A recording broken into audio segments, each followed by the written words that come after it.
Selamat pagi, saya Dr. Ajam yang akan melayani pasien pada hari ini. Saya akan melakukan pemeriksaan bayi baru lahir. Sebelumnya saya akan mencuci tangan 6 langkah dan mengenakan sarung tangan bersih.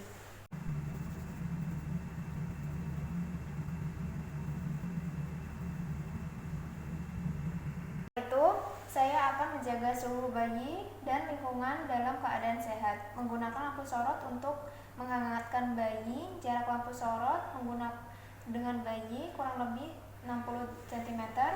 Jaga suhu ruangan tidak lebih dingin dari 25 derajat Celcius. Bila perlu, AC dan kipas angin tidak boleh dihidupkan.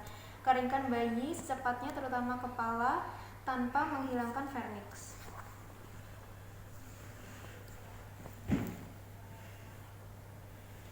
Setelah itu, saya akan meletakkan bayi dalam keadaan telentang, kepala sedikit lebih rendah untuk membersihkan mulut, faring, dan hidung dari cairan mukus, darah, dan debris amnion. Usap mulut dengan kasa atau suction lembut dengan suction kateter.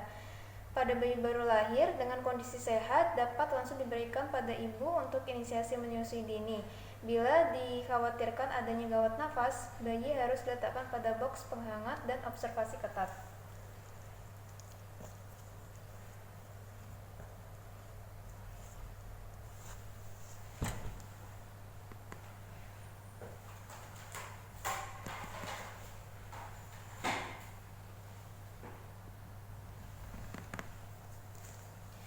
Setelah itu, saya akan melakukan pengukuran antropometri. Saya akan melakukan penimbangan berat badan bayi. Saya akan meletakkan kain atau kertas pelindung dan atur skala timbangan ke titik 0 sebelum penimbangan. Hasil timbangan dikurangi dengan berat alas dan pembungkus bayi. Normalnya yaitu 2.500 sampai 4.000 gram sesuai usia gestasinya.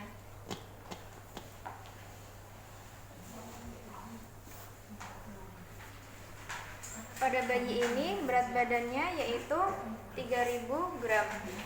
Setelah itu, saya akan melakukan pengukuran panjang badan. Saya akan meletakkan bayi di tempat yang datar.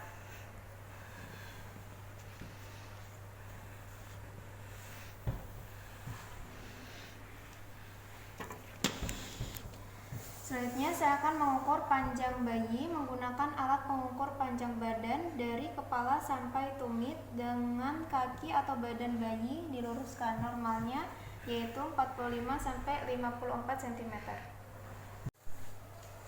Pada bayi ini panjangnya yaitu 49 cm. Selanjutnya, saya akan melakukan pengukuran lingkar kepala, yaitu dengan cara mengukur kepala pada diameter terbesar, yaitu frontal occipitalis. Jika terdapat kaput succedaneum, dapat dilakukan hari kedua ataupun ketiga. Normalnya yaitu 33 sampai 35 cm.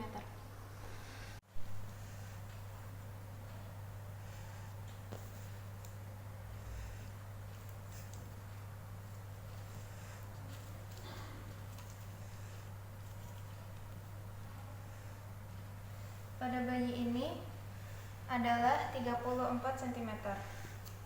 Melakukan pengukuran lingkar dada, yaitu mengukur dilakukan dari daerah dada ke punggung kembali ke dada. Pengukuran dilakukan melalui kedua puting susu. Untuk normalnya yaitu 30 sampai 38 cm. Pada bayi ini yaitu 34 cm. Selanjutnya, saya akan melakukan pemeriksaan tanda-tanda vital. Saya akan memeriksa suhu bayi, dilakukan di aksila 5 sampai 10 menit. Suhu normal bayi yaitu 36,5 sampai 37,5 derajat Celcius. Pada bayi ini yaitu 36,5 derajat Celcius. Saya akan melakukan pemantauan denyut jantung bayi, memperhatikan keteraturan denyut jantung bayi, hitung frekuensi selama 1 menit penuh. Frekuensi jantung normal yaitu 120 sampai 160 kali per menit.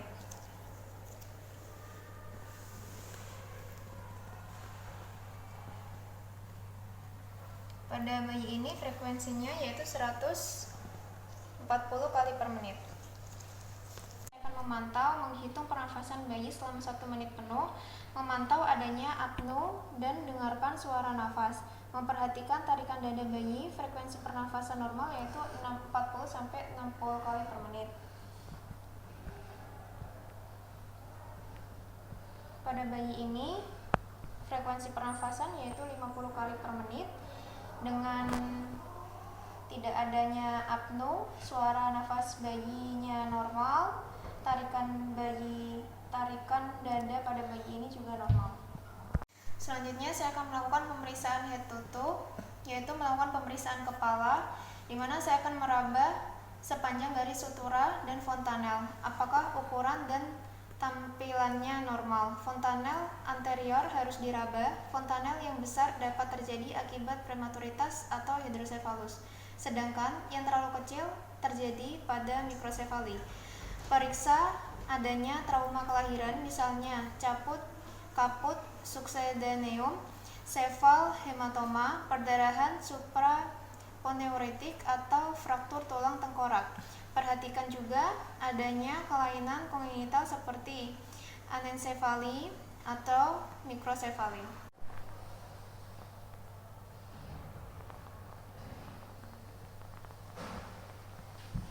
Pada pasien ini fontanelnya adalah normal.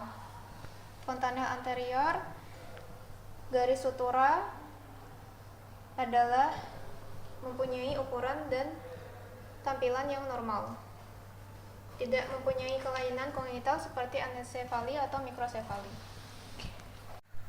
Selanjutnya saya akan melakukan pemeriksaan pada mata. Saya akan memeriksa jumlahnya, kemudian posisi, letak mata, dan gerakan bola mata. Saya akan memeriksa adanya pembesaran dan kekeruhan pada korneanya.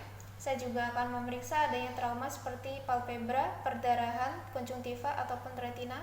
Kemudian saya akan juga memeriksa adanya sekret pada mata. Konjungtivitis oleh kuman gonokokus dapat menjadi panoftalmia dan menyebabkan kebutaan.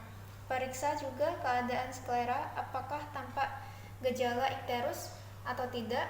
Kemudian kaji enabling reflex gerakan seperti menutup dan mengejapkan mata. Jika bayi terkena sinar atau hembusan angin, matanya akan menutup atau dia akan mengerjapkan matanya. Bayi ini terkena sinar, mengejapkan mata, tandanya adalah normal.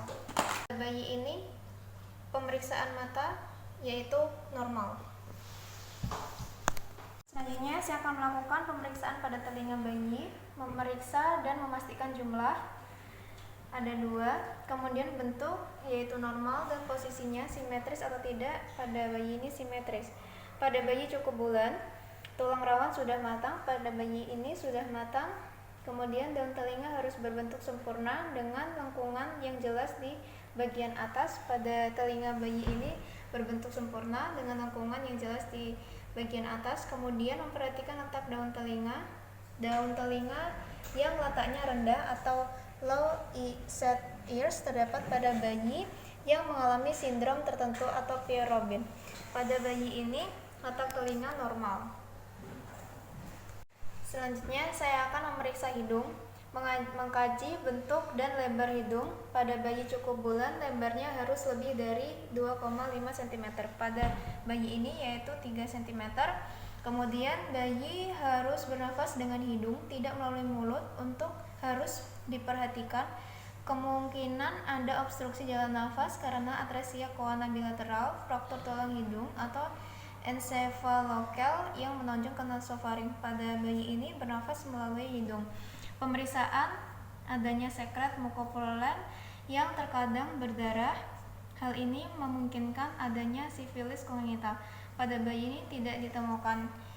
Kemudian periksa adanya pernafasan cuping hidung. Lihat apakah ada gangguan pernafasan. Tidak ada gangguan pernafasan cuping hidung. Pernafasan normal pada bayi ini. Kemudian saya akan melakukan pemeriksaan bibir dan mulut. Saya akan mengkaji bentuk bibir apakah simetris atau tidak. Pada bayi ini simetris. Kemudian memperhatikan daerah langit-langit mulut dan bibir jika ada bibir sumbing. Kemudian perhatikan jika ada bercak putih pada gusi maupun palatum. Pada bayi ini tidak ditemukan bercak putih. pada gusi maupun palatum. Kemudian saya akan mengkaji refleks routing, mencari puting susu. Refleks routing mencari puting susu. Kemudian refleks suckling menghisap, dan refleks swallowing atau menelan. Selanjutnya saya akan melakukan pemeriksaan leher. Leher bayi biasanya pendek dan harus diperiksa kesimetrisannya. Pada bayi ini simetris, pergerakannya harus baik. Jika terdapat keterbatasan pergerakan, kemungkinan ada kelainan tulang leher. Pada bayi ini pergerakan baik. Kemudian periksa adanya trauma leher yang dapat menyebabkan kerusakan pada refleks brachialis. Kemudian pada bayi yang tidak ditemukan trauma leher, kemudian lakukan perabaan untuk mengidentifikasi adanya pembengkakan atau pembesaran kelenjar tiroid.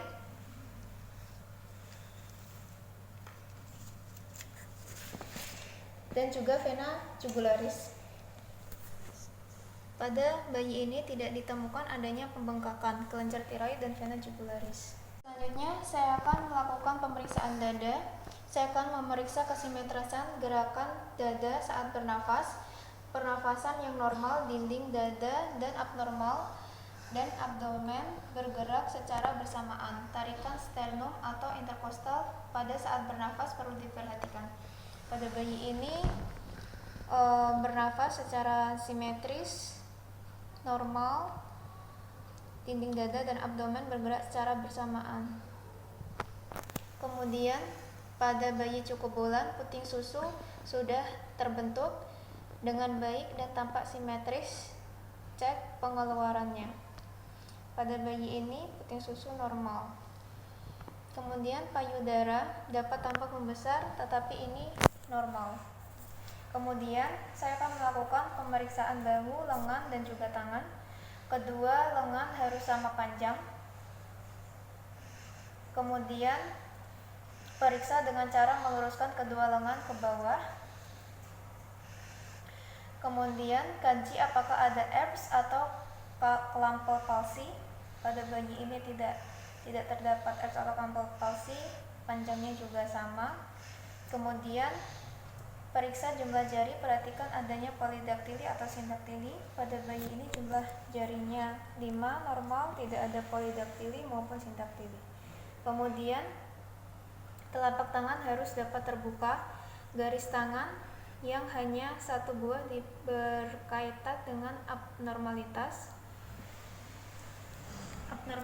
kromosom seperti trisom 21. Pada telapak tangan dapat terbuka garis tangannya lebih dari satu. Kemudian saya akan melakukan pemeriksaan adanya paronisia pada kuku yang dapat terinfeksi atau tercabut sehingga menimbulkan luka dan perdarahan. Selanjutnya saya akan mengkaji refleks Moro dan kemungkinan adanya fraktur. Bayi akan mengembangkan tangannya ke samping dan melebarkan jari-jarinya, kemudian menarik tangannya kembali dengan cepat seperti ingin memeluk seseorang.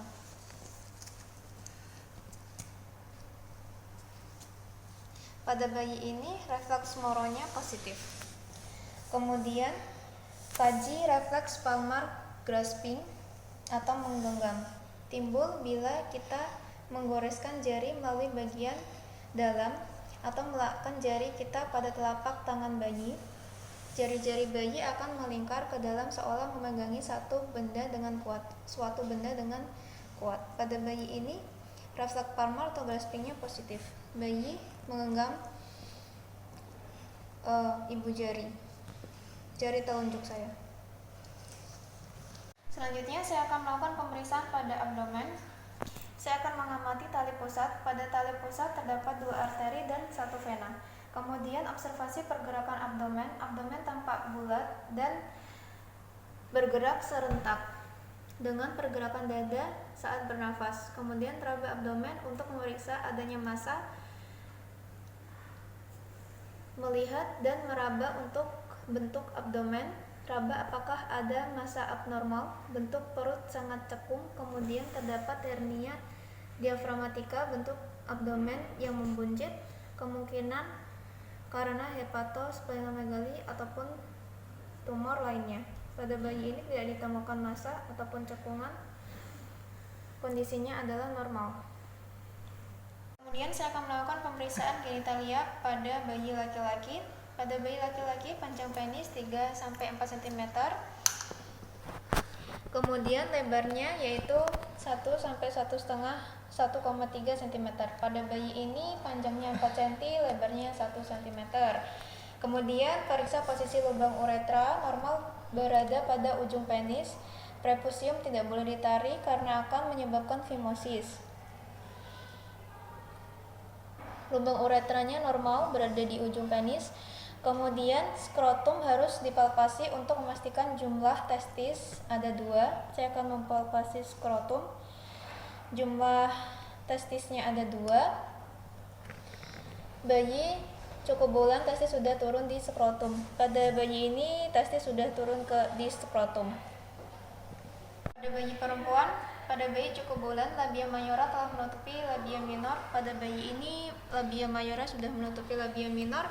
Kemudian pastikan lubang uretra terpisah dengan lubang vagina.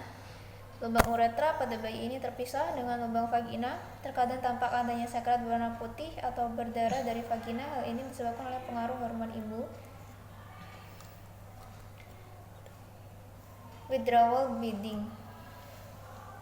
Selanjutnya saya akan melakukan pemeriksaan tungkai dan kaki. Saya akan memeriksa kesimetrisan tungkai dan kaki. Kemudian pada bayi ini tungkai dan juga kaki simetris. Periksa panjang kedua kaki dengan meluruskan keduanya dan bandingkan juga hitung jumlah-jumlah jari pada kaki. Panjangnya kedua kaki adalah sama, jumlah jari kedua kaki sama, yaitu 5. Kemudian kedua tungkai harus dapat bergerak bebas. Terbatasnya gerakan berkaitan dengan adanya trauma, misalkan fraktur, kerusakan neurologis. Pada kaki bayi ini bisa bergerak dengan bebas. Kemudian saya mengkaji refleks Babinski dengan mengusap atau menekan bagian menonjol dari dasar jari di telapak kaki ke atas dan jari-jari membuka.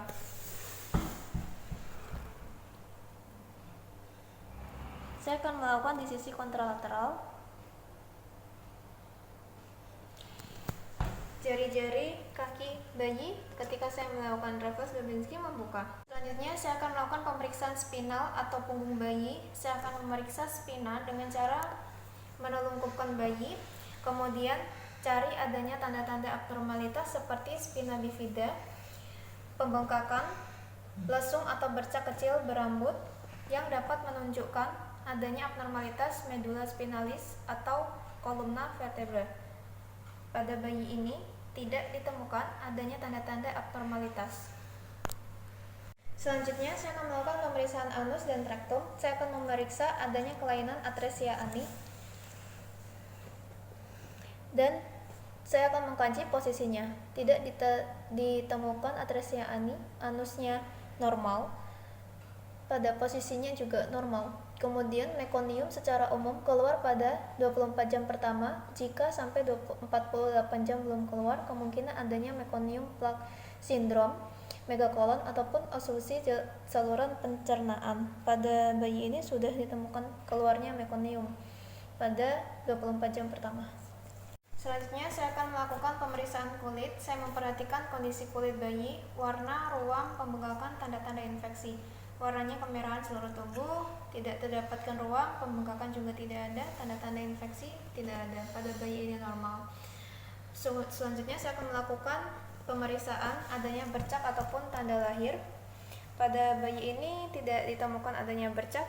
Kemudian memperhatikan adanya vernix caseosa. Kemudian memperhatikan adanya lanugo, jumlah dan banyak terdapat pada bayi kurang bulan.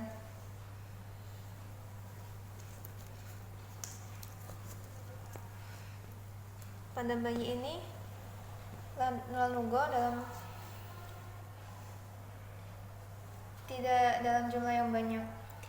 Selanjutnya saya akan melakukan injeksi vitamin K1 1 mg intramuskular di anterior-lateral paha kiri.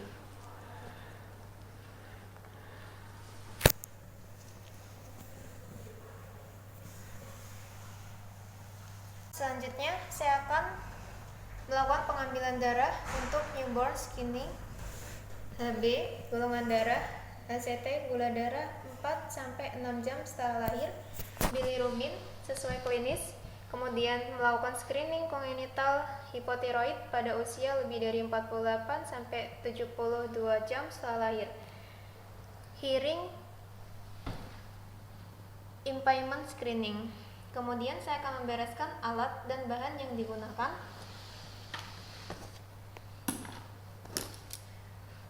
Selanjutnya, saya akan melepas sarung tangan dan mencuci tangan, mendokumentasikan tindakan.